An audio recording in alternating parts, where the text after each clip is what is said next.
Ve şimdi MapInfo Pro 64.000 bit kullanmanız için 10 neden konulu sunumunu yapmak üzere Mr. Tom Probert'ı alkışlarınızla kürsüye davet ediyorum.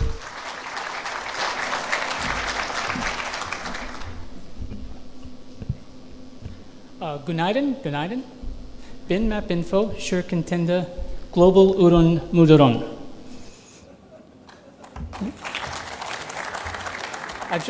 We'll switch to English now. Herhalde anlaşılmıştır.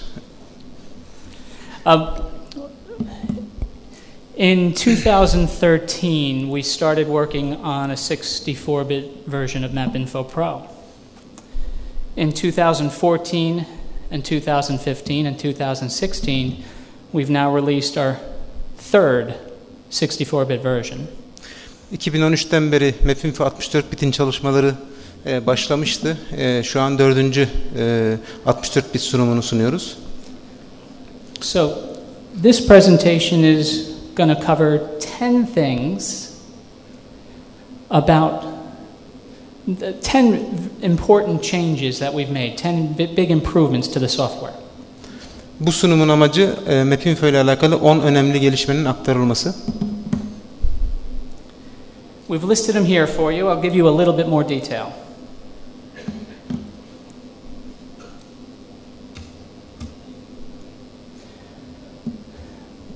We've implemented a new user interface and taken a lot of customer suggestions in designing it.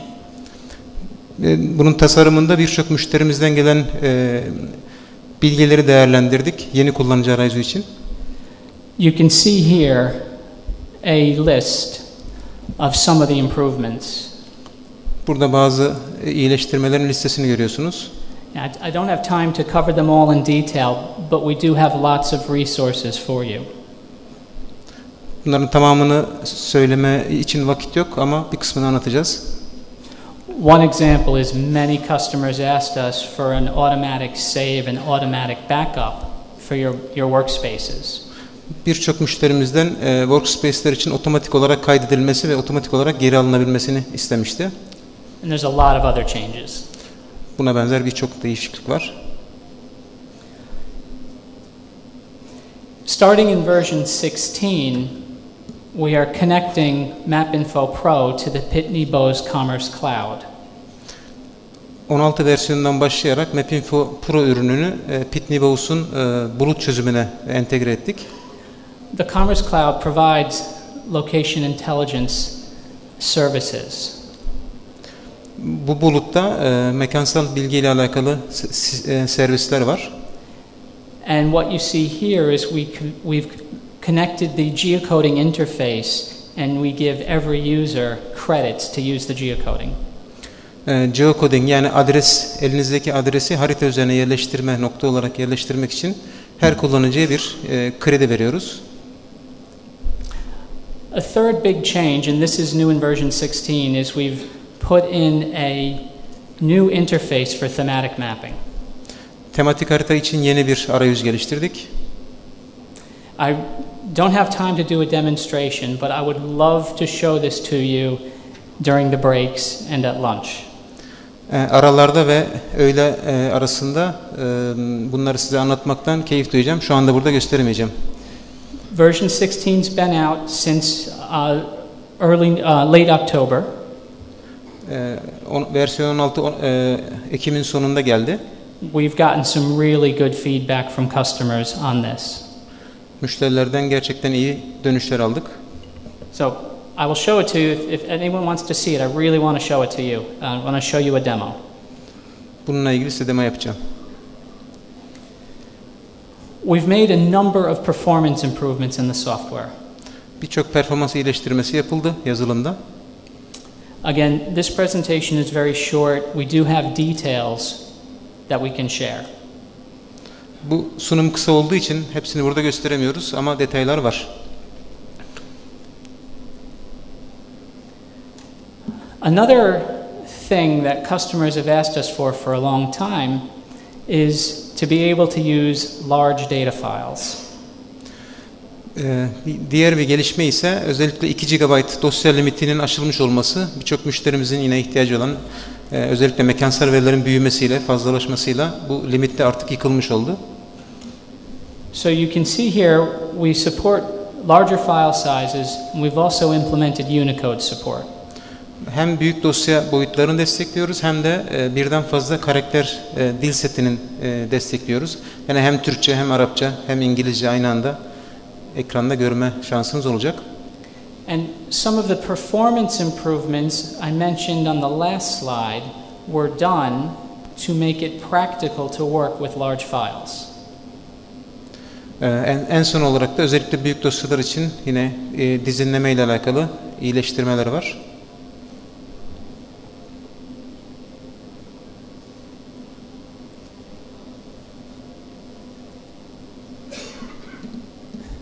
MapInfo Pro now has a ribbon-based user interface. MapInfo'da yeni nesil şeritvari arayüz var. I didn't mention this before, but it is quite similar to how Microsoft Office applications are designed. Aynı ofis uygulamalarında olduğu gibi. So one of the similarities is how you customize it. Bu da yine bunun özelleştirmesiyle alakalı da benzerlik var. If you know how to customize the quick access toolbar or the ribbon in a Microsoft Office application, you know how to customize it in MapInfo Pro version 16. Eğer ofiste kısa yol tuşlarını nasıl özelleştireceğini biliyorsanız bunu aynı şekilde MapInfo'da da yapabilirsiniz. And there is a user interface if you don't know that, there is a user interface for you to do this. Bunu bilmiyorsanız da yine bunun için bir kullanıcı arayüzü var. You don't have to write MapBasic code to change the interface. Bunun için bir MapBasic kodu veya makrosu yazmanıza gerek yok. We've also implemented a way for you to set any keyboard shortcuts you want. İstediğiniz klavye kısa yolunu kullanmanız için de yine bir arayüzümüz var. This is important. Some people think keyboard shortcuts are for power users, but we think they're very efficient for everybody. Bazı kişiler bunu sadece uzman kullanıcılar için gerekli olduğunu söylese de biz herkes için önemli olduğunu düşünüyoruz klavye kısa yollarının. And so you can create any keyboard shortcut for any menu command. Herhangi bir menü komutu için herhangi bir kısa yol tuşu atayabilirsiniz.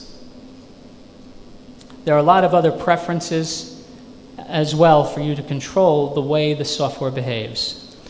Yazılımın davranışını değiştirecek yine birçok özellik var. And a lot of, I should say, some new preferences compared to the 32-bit interface. 32 bit'e göre yeni birçok tercih ekranına gelmiş oldu. And one final comment. We have some good feedback in working with universities that this interface is easier to learn and people learn it faster than they learn our older interface.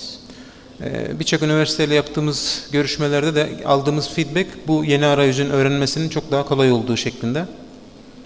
We have some comparisons with people learning the 32-bit version and comparing them to people learning the 64-bit version. 32 bit ile 64 bitin öğrenilmesiyle alakalı bir karşılaştırma bilgimiz var. We've also added support for some additional data formats. Daha fazla veri formatı için ek desteğimiz var.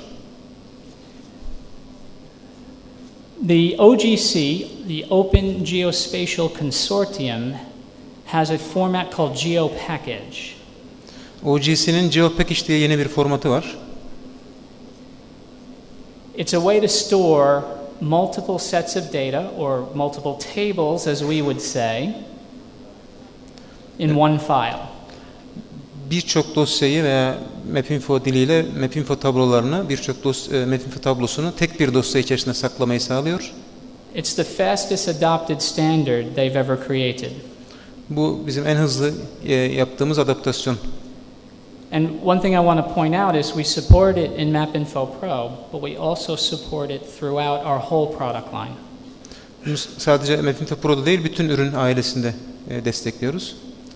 So that gives you some interoperability within Pitney Bowes products, but also interoperability with other spatial technology and GIS. Bu sadece MapInfo'nun, Pitney Bowes'un ürünleri arasında değil, diğer ürünlerle birlikte çalışabilirlik için de önemli bir özellik. If you're using WFS, we now support version 2. Eğer WFS kullanıyorsanız 2.0 destekliyoruz. And some of you may be excited to learn we support WMTS. Yine WMTS, yani tile harita dediğimiz servise destekliyoruz. I would suggest you look around to see if there are WMTSs available to you. It could be a great source of background mapping. Özellikle kullandığınız programın arka planında harita olarak kullanmak için başka kurumların sunduğu haritaları kullanabilmek için WMTS formatını kullanabilirsiniz.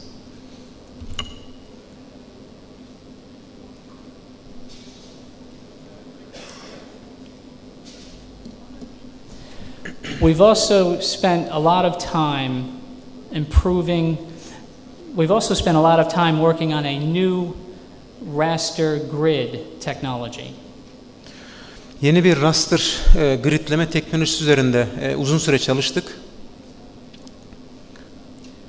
There are two things I want to point out about this. The first is we have an add-on product called MapInfo Pro Advanced. Bununla alakalı iki ürün var. Bir tanesi MapInfo Pro Advanced ismiyle. We can work with very large files. Çok büyük verilerle, terabaytlarca verilerle çalışabiliyor.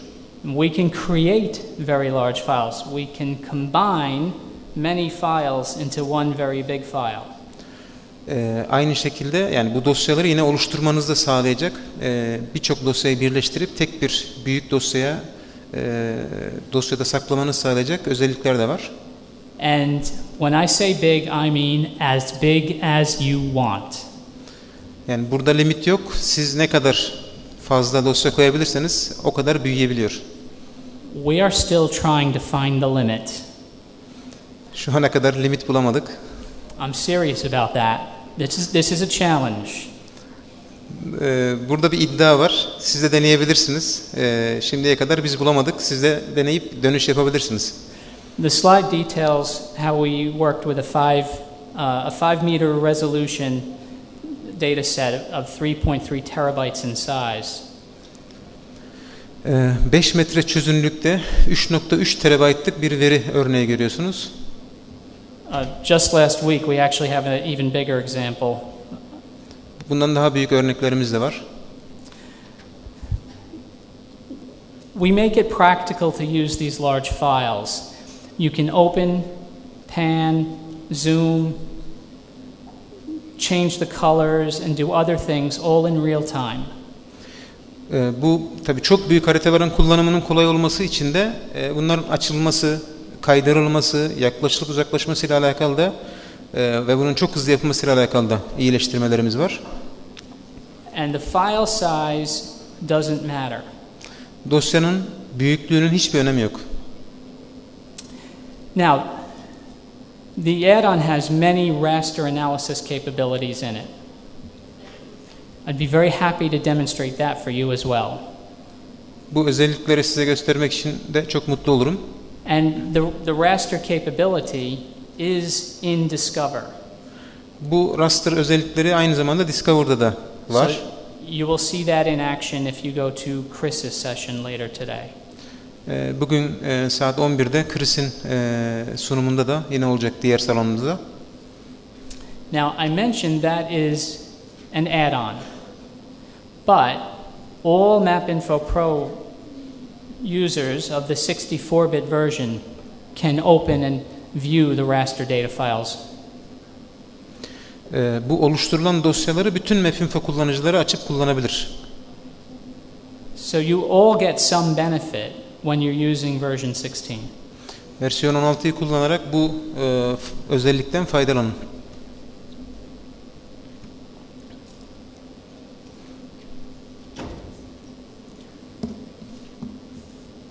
We've spent a lot of time implementing a new layout designer in MapInfo Pro. Çıktı penceresi tasarımcısı ile alakalı da yeni bir iyileştirmemiz var. We showed this last year at the conference too, I believe. Geçen sene göstermiştik. A really important benefit is that you can work on your layout without leaving the layout. Buradaki en önemli bahsetmek istediğim özellik layout penceresinden, yani çıktı hazırlama penceresinden çıkmadan harita ile ilgili değişikliklerinizi yapabiliyorsunuz. So if you go back and forth with MapInfo Pro for example, to change a label, and you go back and forth between the map and the layout, you don't have to do that anymore. Etiket ayarlaması ile ilgili örnek olarak verecek olursak, hani harita penceresine dönüp etiketinizi ayarlayıp geri Is anybody doing that? You çıktı can just nod your penceresine head. Is that familiar to people, going back and forth? It's quite difficult to work with. bununla alakalı bunu yapan, tecrübe edinen var mı diye soruyor. Birçok arkadaşımız vardır ama görünemiyor şu anda karanlıkta tabii. Bunun için artık yani çıktı penceresini terk etmenize gerek yok. Direkt çıktı penceresi üzerinden haritayı aktifleştirip etiket değişimini, ayarlamalarınızı, renk değişimlerinizi yapabilirsiniz. There are a lot of other improvements as well. Buna benzer birçok iyileştirme daha var.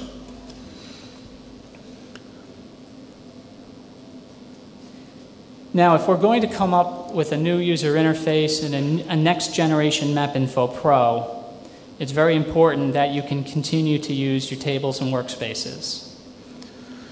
Eski versiyonlarda da yine yeni versiyonlarda oluşmuş dosyaları kullanabilirsiniz. Tabii bazı limitler var. We've worked really hard on this and we've done quite a lot to ensure backwards compatibility. Bunu yapabilmek için gerçekten çok çalıştık. So your data, your tables, they work in the 64-bit version. 64 bit versiyonunu oluşturmuş bir dosyanız var. Workspaces will also work in the 64-bit version. Proje dosyalarınız da yine 64 bit versiyonda çalışıyor. We convert old layout windows into the new layout designer. Eski çıktı penceresindeki projenizde kaydettiğiniz bilgileri 64 bitteki versiyona otomatik olarak alabiliyoruz. And we even support old Map Basic applications. Tüm Map Basic uygulamalarınızı destekliyoruz. Now there are some limitations to this. Ama bazı limitler var tabii ki. For example, if you have an application using a 32-bit DLL, you will need a 64-bit version of that DLL. Eğer 32 bit versiyonundaki bir DLL'i kullanıyorsanız bunu 64 bit DLL'e çevirmeniz gerekir. That's a bit technical and geeky. Biraz teknik bir detay. So and there's a couple of things not in the 64-bit version, like the graph window. Some things not very many people use. But we've done a lot for backwards compatibility. And if you have questions on that, during the break and at lunch, and I'm happy to answer those questions. Geriye dönük uyumlulukla alakalı sorularınız varsa yine onları cevaplamaya hazırım. Aralarda sorabilirsiniz. And again, on the subject of Map Basic, we've made improvements to how you develop applications. Map Basic için de iyileştirmelerimiz var. If any of you use the Map Basic window, it now highlights, it does syntax highlighting. Map Basic penceresini kullananlar için artık Map Basic'teki otomatik oluşan komutlar veya sizin yazdığınız komutlar otomatik olarak renkleniyor. If you use .NET, you have a .NET object model for the user interface. Eğer .NET kullanıyorsanız .NET için de bir obje modelimiz var. And the slide has some other technical detail here. Yani diğer detayların yanında bu da var.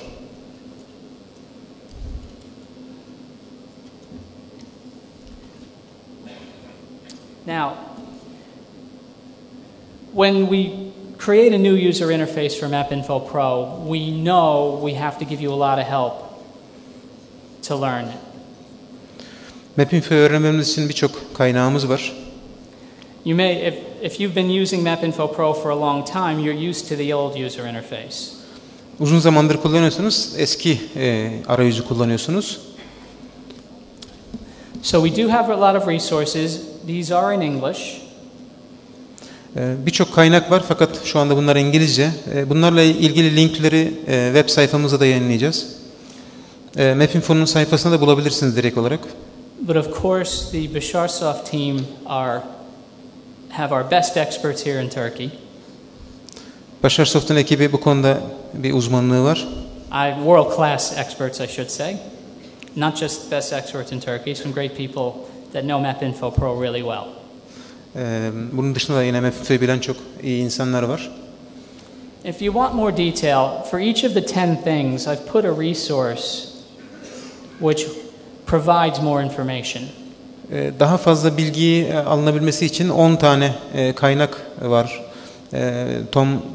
Tom'un gerçekten hazırladığı ve hani bizim daha kolay adapte olabilmemiz için yeni versiyona.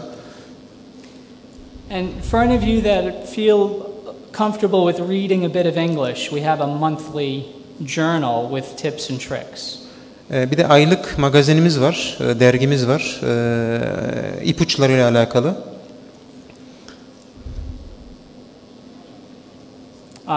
Link to the free trial, the English free trial is on this slide.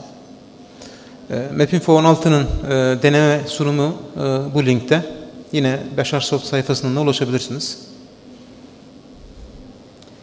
And that's the end of my presentation. Teşekkür ederim.